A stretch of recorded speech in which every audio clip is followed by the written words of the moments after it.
51,000 Americans fell in 3 days on a Pennsylvania farm town most of them had never heard of before. 51,000. That is not a statistic. That is every seat in a Major League Baseball stadium, filled, then emptied, in 72 hours. And right now, using artificial intelligence trained on period photographs, battlefield surveys, eyewitness accounts, and military maps, we are going to walk those streets together. By the end of this video, you will see Gettysburg not as a monument or textbook page, but as a living, breathing town on the edge of annihilation. Welcome to Civil War A1 Timeline, where we bring America's most defining conflict back to life using artificial intelligence. It is July 1st, 1863. You are standing on Chambersburg Street in the borough of Gettysburg, Pennsylvania. Population, 2,400 civilians. The summer air is thick and hot. The smell of hay and horse manure drifts through the morning. This small crossroads town sits at the intersection of 10 roads, which is precisely why two massive armies are about to collide here. Not by grand design, but almost entirely by accident. The Army of Northern Virginia, Robert E. Lee's legendary force of 75,000 men, has pushed north into Pennsylvania on a raid meant to feed his starving troops, terrify the Northern public, and force Abraham Lincoln to sue for peace. Standing between Lee and that goal is the Army of the Potomac, newly commanded by George Meade, a general who had held his current position for exactly 3 days. The entire fate of the United States of America is balancing on a decision neither commander has fully made yet. Now look at what the AI Reconstruction is showing you on screen. These are not paintings. These are not Hollywood sets. The buildings you see were surveyed and documented. The dirt roads were mapped. The fences, the trees, the Lutheran seminary on the ridge to the west. Every detail pulled from the historical record and rebuilt pixel by pixel. This is Gettysburg as it actually appeared, and the people walking these streets that morning had absolutely no idea what was coming. But here is where it gets interesting. Most Americans think the Battle of Gettysburg began because two armies marched toward each other. The truth is stranger. A Confederate brigade under General Henry Heath marched toward town on the morning of July 1st, reportedly searching for shoes. A rumor, and historians still debate whether it was even true, had placed a warehouse full of desperately needed footwear in Gettysburg. What they found instead were dismounted Union cavalry under General John Buford, positioned on the ridges west of town, buying time with repeating carbines. The battle that would define the entire war started over a rumor about shoes. Watch the AI Reconstruction now. See how open this ground is west of town. Buford's men are strung thin along McPherson's Ridge. Behind them, the town's church steeples pierce the sky. The Lutheran seminary cupola, you can see it right there. That is where Buford stood and watched Confederate columns emerge from the tree line. He is reported to have said, "They will attack you in the morning, and they will come booming." He was right. And those few thousand Union cavalry held long enough for infantry reinforcements to arrive. That delay cost Lee his momentum. It may have cost him the battle.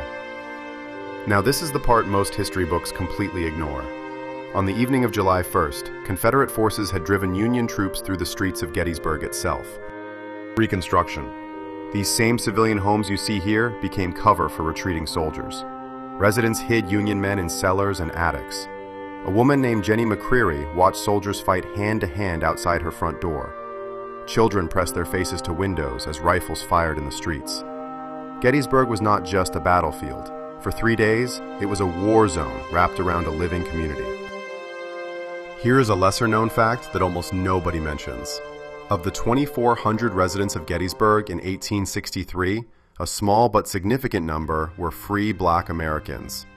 When Lee's army crossed into Pennsylvania, Confederate soldiers began capturing black civilians, free people, people who had never been enslaved, and sending them south into bondage. Families fled. Homes were abandoned. The terror was real, immediate, and documented. The Battle of Gettysburg was fought, in part, on ground where free black families had built their lives. Their story is almost never told. The second day, July 2nd, is where the killing truly exploded. Lee ordered attacks on both Union flanks. To the south, a place called Little Round Top became the pivot point of the entire war. An untested regiment from Maine, the 20th, commanded by a former college professor named Joshua Lawrence Chamberlain, was ordered to hold the far left of the entire Union line. If they broke, the Confederate forces could sweep behind the Union Army and destroy it entirely. Chamberlain had no military school training. He had been a professor of rhetoric at Bowdoin College 18 months earlier, and now 50,000 Union soldiers depended on his decision. His men ran out of ammunition. They were outnumbered. The Confederate assault was climbing the hill. Chamberlain gave the order that saved the Union Army. "Fix bayonets. Charge." A downhill bayonet charge by men with empty rifles broke the Confederate advance. It is one of the most extraordinary moments in American military history, and it nearly did not happen at all. Now slow down with me for a moment, because behind every rifle in that Reconstruction, behind every name carved into the monuments that still stand on this ground today, there was a family. There was a mother in Maine who had kissed her son goodbye and had no idea where he was. There was a wife in Georgia, pressing her ear against the silence, waiting for a letter that would never arrive. There were children on both sides of this war who would grow up without fathers. Boys 17 years old lay in the wheat and the peach orchard and bled into Pennsylvania soil far from any place they called home. The AI can reconstruct the buildings and the ridges and the cannon positions. It cannot reconstruct the weight of that grief. That part we carry. We are supposed to carry it. It is the price of remembering honestly. By the morning of July 3rd, Lee made the decision that sealed the battle's outcome. He ordered a frontal assault across nearly a mile of open ground against the fortified center of the Union line on Cemetery Ridge. 12,500 Confederate soldiers stepped out of the tree line on Seminary Ridge and began walking toward Union guns. General George Pickett's division led the charge. Witnesses on both sides described it the same way. It was magnificent, and it was doomed. Union artillery tore gaps in the lines before the men had crossed half the field. Of the 12,500 who stepped off that ridge, more than 6,000 were casualties. The charge broke. Lee rode forward to meet the survivors and said, "It is all my fault." The invasion of the North was over. Here is one final detail the reconstructions reveal that photographs never could. After the battle ended on July 4th, 1863, the smell of death covered the town for weeks. The medical infrastructure of the era was overwhelmed. Over 22,000 wounded men lay in improvised field hospitals inside churches, barns, and private homes. Gettysburg civilians, who had survived 3 days of combat in their streets and fields, then spent weeks nursing strangers from both armies. They ran out of food. They ran out of bandages. They never ran out of courage. If you want to keep walking through history this way, through AI reconstructions that show you what no photograph ever could, through the streets and the ridges and the fields where America made its hardest decisions, then subscribe to Civil War AI and Timeline right now. Hit the bell so you never miss a new episode. Leave a comment below telling us which battlefield you want us to reconstruct next, because your voice shapes where we go. Share this video with anyone who thinks history is boring, because what we just walked through together was never boring. It was the sound of a country deciding what it wanted to be.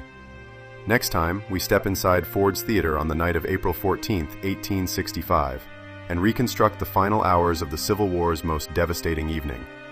What the history books tell you and what actually happened that night are not the same story.